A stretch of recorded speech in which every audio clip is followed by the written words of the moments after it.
తల్లిదండ్రులు పెరిగింది గంధశ్రీ గ్రామం. ఆ గంధశ్రీ నుంచి నాకు వయసు 80 సంవత్సరాల దాకా ఉంటుంది. ఆ వయసులో ఇక్కడికి వచ్చి మేము 50 సంవత్సరాలు. ఈ 50 సంవత్సరాలు ఆ లోగడ జరిగిన పాయింట్లు మాకు ఇలాంటి ఘోరము కత్తులతో కటార్లతో చుతులతో కొట్టుకున్నది మా తాతల కాడించి మా తల్లుల కాడించి లేదు.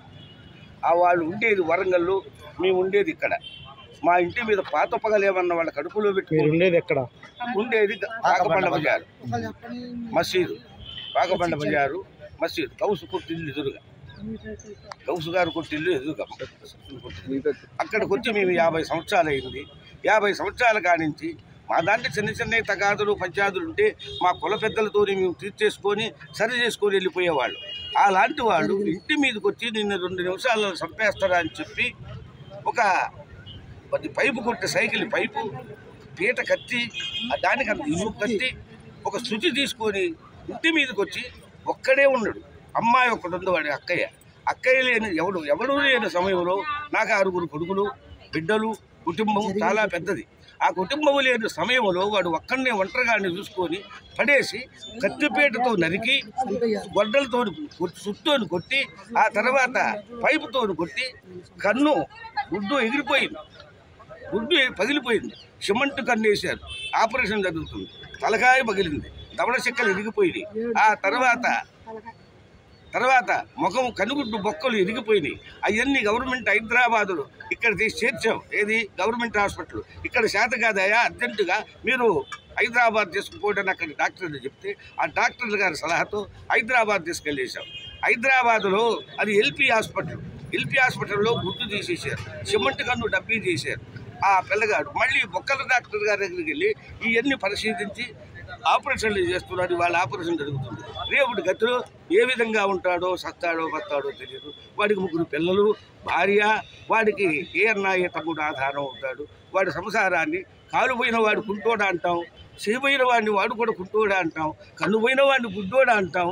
వాడిని గుడ్డోడిని చేశారు సార్. వాళ్ళంతా 2 అన్నదమ్ములు కలిసి గుడ్డోడిని చేసి అక్కడ బెడ్ మీద నుంచి అతి ఘోరంగా ప్రవర్తించి వాళ్ళు తలకాయ పగలదంగి తలకాయకి 15 కుట్టేసి వాళ్ళందరూ ఒకడి పేరు కృష్ణ, ఒకడి పేరు శ్రీకాంత్. అలాంటి వాళ్ళు అక్కడ వాళ్ళకి వరంగల్లో కూడా ఇదివరకు కూడా ఒకరో 2 కొట్టారు. ఇద్దరు వాళ్ళు ఎక్కడ చూడాలి, వాళ్ళు 2-3 కొట్టారు. అక్కడ కేసులు కూడా పెట్టుకున్నారు, రాజీలు పడి తీసుకున్నారు. మళ్ళీ సొంత వాడు అమ్మమ్మ తాత కొత్తూరు పెద్దయ్య అంటారు, ఆ పెద్దయ్య కొడుకును కూడా కొట్టారు వాళ్ళు. ఈ విధంగా రవిడీలు తీసుకొచ్చి పెట్టారు. వాళ్ళ రవిడీ విజయం వరంగల్లో వాళ్ళ పైన మా కులమంతా కూడి వాడి పైన చర్య తీసుకొని నువ్వు ఇలాంటి పరాభాలు చేస్తున్నావు రాముండవనుక ఇది కరెక్ట్ కాదు కానీ ఆ కులం వాడిని శిక్షించడానికి వాడి మీద కుల చర్య తీసుకున్నారు. నువ్వు ఇలాంటి తప్పు చేస్తే నీ దగ్గర పావుల డబ్బులు దండకు ఉండగిరా అని చెప్పారు. దండకుందడానికి ఖర్చు కట్టారు. ఆ దండకు ఖర్చు కూడా వరంగల్ వారు నా పెద్ద మనుషులు ఉన్నారు, అది వాళ్ళకి తెలుసు. వాళ్ళే అవసరం వచ్చి చెప్తారు. వీరందరికీ ఈ గవర్నమెంట్ పెద్దవాళ్ళందరికీ, పోలీసులకి, ఎస్ఐలకి, సిఐలకి, ఎంపీలకి అందరికీ 10,000 నమస్కారం, వందనాలు. వారందరికీ వందనాలు. పెద్దలకి, చిన్నలకి, పోలీసు శివాముల కానించి, సిఐ కానించి, ఎస్పీ కానించి, ఐజీ కానించి వీరందరికీ పాదాలు వందనాలు. నా కొడుకు సరిచేసి వాళ్ళకి తగిన శిక్ష పడేట్టుగా వాళ్ళకి ఏం చేస్తారు ప్రజలు, పెద్దవాళ్ళు, ఆ నాయకులు, పోలీసు, గవర్నమెంటు, చట్టాన్ని నమ్ముకుంటున్నాం. నాకు బలగం ఉంది, నాకు కుటుంబం ఉంది. కొట్టవలసి వచ్చి కొట్టగలుగుతాం, కొట్టకూడదు కొలవేసి ఇస్తుంది అని ఆ గవర్నమెంట్ను నమ్ముకొని ఉన్నాం సార్. ఆ గవర్నమెంటు, ఆ పోలీసు పెద్దవాళ్ళ అధికారులు వారు ఏమి చేస్తారో వారి పాదానికి వాదాలు వందనం. నా కొడుకుకు న్యాయం చేకూర్చాలి. మీరు కేసు పెట్టారా? పోలీస్ స్టేషన్ కేసు పెట్టాం. ఏ పోలీస్ స్టేషన్? వంటం పోలీస్ స్టేషన్లో కేసు పెట్టాం. ఎప్పుడు పెట్టారు కేసు? 21 మరి వాళ్ళని పట్టుకొచ్చారా? వాళ్ళు పట్టుకొచ్చారు. వాళ్ళు ఎక్కడెక్కడో తిరిగిపోయారు, పారిపోతే అయ్య గారు పోలీసు, సిఐ గారు, ఎస్ఐలు వారంతా, ఎస్ఐ గారు నాగేశ్వరరావు గారు కూడా చాలా ప్రయత్నం చేసి ప్రవేశించారు, దొరకలేదు. ఇవాళ దొరికారు, ఇవాళ తీసుకొచ్చారు, పోలీస్ స్టేషన్లో పెట్టారు.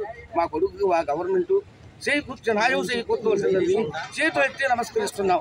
ఆ పెద్దలందరికీ 4 ఏళ్ళు, 3 ఏళ్ళు, 5 ఏళ్ళు వాళ్ళకి బెయిల్ లేకుండా వాళ్ళకి బెయిల్ లేకుండా చేయాలి సార్. పెద్దలందరికీ నమస్కారం. మీ అందరి కొడుకులు కొట్టబోయారు, పరాభం చేశారు.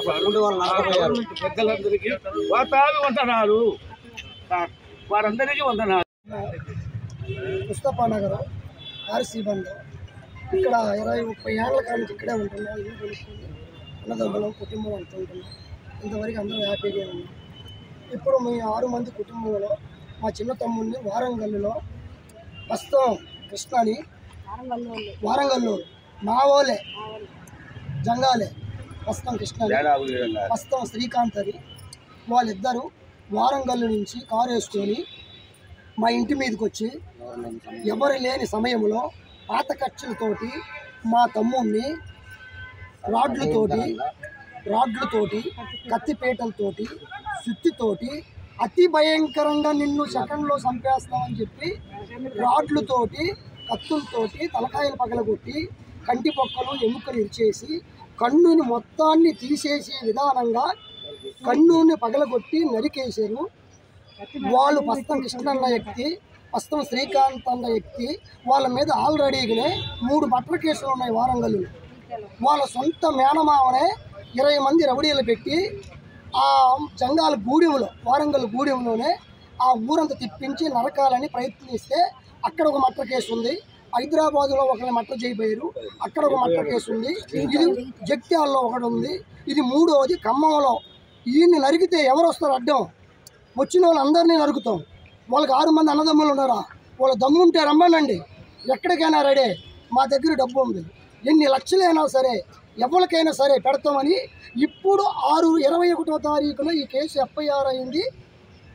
6 రోజులు ఆగిపోయిందంటే వాళ్ళు కొంతమందికి డబ్బు కట్టుకుంటా లక్షలు మేము కట్టేస్తాం, పోలీసులకి ప్రైవేట్ వాళ్ళు కట్టేస్తాం, ఆన్లైన్ ద్వారా పంపిస్తాం, మేము జైలుకు పోము, మేము ఎవరికి దొరకం అని ధీమాలు కొట్టుకుంటే లాస్ట్కి మన ఊర్లో ఉన్న 1 టౌన్ సిఐ గారు, ఎస్ఐలు, మన ఎస్పీలు వీళ్ళందరూ పెద్ద మనసు చేసుకొని లాస్ట్కి ఈరోజు వాళ్ళ పట్టుకొచ్చి జైల్లో పెట్టారు. పెట్టిన దానికి వాళ్ళకి ఇక ముందు మా మీద కూడా ఇంకా కచ్చతో మాట్లాడుతున్నారు. హైదరాబాద్లో మా తమ్ముడిని ఎల్వి ప్రసాద్ హాస్పిటల్లో చేరిస్తే అక్కడ కూడా ఒక ఇన్ఫర్మేషన్ వచ్చింది. వీళ్ళు మళ్ళీ కారు వేసుకొని అక్కడికి పోయి హాస్పిటల్కి 2-3 కిలోమీటర్ల దూరంలో కారులు ఆపి ఒక 5 మందిని 10 మందిని రౌడీలను పట్టుకొని వాడిని హాస్పిటల్లోనే లేపేస్తాం. అక్కడ ఉన్న సీసీ కెమెరాలో కూడా షీట్ చేసి వాళ్ళు లేపేసుకుని తిరిగినట్టుగా మాకు ఇన్ఫర్మేషన్ వచ్చింది. అక్కడి నుంచి రక్ష హాస్పిటల్లో చేర్చినాం ఎముకలకి, అక్కడ కూడా వాళ్ళు వచ్చిపోయినట్టుగా మాకు ఇన్ఫర్మేషన్ వచ్చింది. ఇప్పుడు మీ ఇంట్లో ఉన్న మీ బలగాన్ని ఎవరు మేము రౌడీలం, మాకు వారంగల్లో చాలామంది ఉన్నారు, ఎవరెవరిలో తెచ్చి మిమ్మల్ని ఎప్పటికైనా లేపేస్తామని పాత కక్షలతోటి మా అన్నదమ్ముల మీద మా మీద చాలా కచ్చిగా ఉన్నారు. వాళ్ళకి సరైన శిక్ష, కరెక్ట్ అయినది పరిష్కారం, వాళ్ళకి శిక్ష రూపంలో వాళ్ళకి బెయిల్ లేకోకుండా ఎమర్జెన్సీగా వాళ్ళ వల్ల మాకు ప్రాణాపాయం ఉంది, ఆ అపాయం లేకుండా వాళ్ళకి ఎమర్జెన్సీగా 6 మంది అప్పుడు అందరూ చెప్పిన అందరి అపాయం ఉంది మా కుటుంబానికి. వాళ్ళని ఎమర్జెన్సీగా పోలీసు వారు, ఈ ప్రజలు, ఈ నాయకులు వీళ్ళందరికీ మా నమస్కారం. వాళ్ళు ఎమర్జెన్సీగా అరెస్ట్ చేసి వాళ్ళకి బెయిల్ రాకోకుండా వాళ్ళకి అబ్బాయి ఇంకా హాస్పిటల్లోనే ఉన్నాడు. ఇప్పుడు ఇవాళ ఈ రోజు హాస్పిటల్లో 5 ఆపరేషన్లు అయినాయి. తలకాయకి ఒకటి, ఇక్కడ బొక్క పలిగిపోయింది, ఇక్కడ కనిబొమ్మ పోయింది, కన్ను పోయింది, ఫోటోలతో సహా డాక్టర్ల స్టేట్మెంట్తో సహా మేము పోలీసు వారికి అందించాం, విలేకరులకు అందిస్తాం, నాయకులు కావాలని నాయకులకు అందిస్తాం. దీని గురించి పోలీసు వారికి నమస్కారం, విలేకరులకి నమస్కారం, ఎస్పీలకి నమస్కారం. పెద్ద మనం చేసుకొని వాళ్ళకి లైఫ్ లాంగ్ శిక్ష పడే విధానంగా చేసి వాళ్ళ రౌడీజాన్ని, వాళ్ళకున్న ఒక ధనబలాన్ని, కండబలాన్ని, కామరాన్ని ఇంకా మా మీద కచ్చికట్టి సాధిస్తున్నారు. అవన్నీ లేకుండా వాళ్ళు బలంగా శిక్షించాలని పోలీసు వారిని, విలేకరుని, ఊర్లో ఉన్న పెద్ద పెద్ద నాయకులందరినీ కోరుకుంటున్నాం. పేరు కళ్యాణి, మాది పాతపండ్ల బజారు, మస్తార్ నగరం. మేము మా ఇంటికాడ ఉన్నాం, మా ఇంటికాడ ఉన్నాం. మా ఇంటికి వచ్చాడు అబ్బాయి, వచ్చి చూసి వెళ్ళిపోయాడు. అక్కడ మా తమ్ముడు ఒక సుక్క తాగి ఉన్నాడు. తాగుండి వచ్చి మా మరదలు గట్ట కూర్చున్నాక చూసి వెళ్ళిపోయి వాళ్ళ అన్నయ్యని తీసుకొని వచ్చాడు. వాళ్ళ అన్న తమ్ముడు ఇద్దరు వచ్చి ఒకడేమో కత్తిపేట, పెద్ద కత్తిపేట, ఒకడేమో సుత్తి. ఆ తమ్ముడే మళ్ళీ దాంట్లో సైకిల్ పైపు ఇలా చొక్కాయలు జోపులు వెనక ఒకడు సుత్తి కట్టి సైకిల్ పైపు 3 పట్టుకొని ఇంటి మీదకి వచ్చేసారు. ఎవరు లేరు, మా మరదలు, నేను, మా తమ్ముడు, చిన్న పిల్లలు ఉన్నాం. వచ్చి ఇంటి మీదకి వచ్చేసి కూర్చున్నాడు. ఆ అబ్బాయి వస్తుంది, మా తమ్ముడు వెనక్కి వెళ్ళిపోయాడు. కత్తిపేట పెట్టుకుని పట్టి ఇటు పెట్టి నరికేస్తే సారు అట్టే పడిపోయి తలకాయ పగిలిపోయింది. పడిపోయిన అబ్బాయి తమ్ముడు అటు నుంచి తిరిగి వచ్చి సుత్తి పెట్టి పటా పటా పటా పటా కొడితే ఈ కన్నుగుడ్డు ఎత్తి ఎగిరిపోయి రక్తం చిమ్మిచ్చి కొడుతుంది, చర్మానాలు కొడుతుంది. కొట్టి కొట్టి కొట్టి కొట్టి ఒక 5-6 దెబ్బలేసి ఇవన్నీ పిచ్చిలు అయిపోయినాయి, తలకాయ పగిలిపోయింది. ఇదంతా రక్తం, మా ద్వావంతా రక్తమే ఇట్లా వరదలు అయిపోతుంది. సొయ్యిలో లేడు అబ్బాయి, ఎవరు లేరు, ఎత్తకపోతానికి అన్నయ్య లేరు, ఎవరు లేరు. మా మర్దలు నేను మా మర్దలను కొట్టుడు, నన్నైతే ఒక కత్తులు పెట్టి కోసాడు. ఇక్కడ నన్ను కత్తులు పెట్టి కోసుడు, నన్ను గొంతి పిసికేసుడు, నన్ను గుద్దుల మీద గుద్దుడు. ఇక నా చెయ్యి ఇరిగిపోయిందని గవర్నమెంట్కి వెళ్ళి ఎక్స్రే తీస్తే కండరాలు దెబ్బలు అమ్మని. ఇక నా కాలు తొంటుకి దెబ్బలు తగిలినాయి, నా గొంతి పిసికేసుడు, పట్టుకుని కూర్చుని మా మరదలు నెట్టేస్తే మా మరదలు మొత్తం కాలంతో తుక్కు వాళ్ళ అబ్బాయి వచ్చాడు, పెద్ద అబ్బాయి వచ్చి పట్టుకోవడానికి కోసం నిన్ను నరుకుతుంటే ఆ అబ్బాయి వెళ్ళిపోయాడు. ఒక్క లేరు ఆ చుట్టుపక్కల పట్టుకోవడానికి. మా కొట్టు ఎదురుగా వాళ్ళు ఏరియా వాళ్ళు చికెన్ కొట్టు వాళ్ళ పిల్లలు అందరూ వచ్చి మగపిల్లలు వచ్చి పట్టుకొని లాక్కపోయి వెళ్ళిపోయారు సార్. సాగు దెబ్బలు కొట్టేసారు మా తమ్ముడిని, లేవట్లే, కన్ను పోయింది, అన్ని తుక్కు అయిపోయినాయి. నన్ను అడ్డం వస్తే కొట్టరు, మా మరదలను కొట్టేసారు, పిల్లలను కొట్టేసారు సార్. ఇంటి మీదకి వచ్చి మా ఇంటి మీదకి వచ్చి మా తమ్ముడు ఒకళ్ళ ఇంటికి పోయినోడు కాదు, ఒకరిని తిట్టినోడు కాదు, ఒకరిని చేసినోడు కాదు. మా ఇంట్లో మేము కూర్చొని పాత కచ్చిలు వాళ్ళ మనసులో పెట్టుకొని వచ్చి మా తమ్ముడు కత్తిపేటలో పెట్టి కటాకటాక నరుకుతుంటే సుత్తులు పెట్టి కొడుతుంటే రక్తం తెగుతుంది సార్. నేనే చూసి 3 రోజులు నేను జ్వరంతో పడిపోయిన. ఆ అబ్బాయి లేవట్లే, ఇప్పుడు కూడా కోరుకొని హాస్పిటల్లో వేసిరు.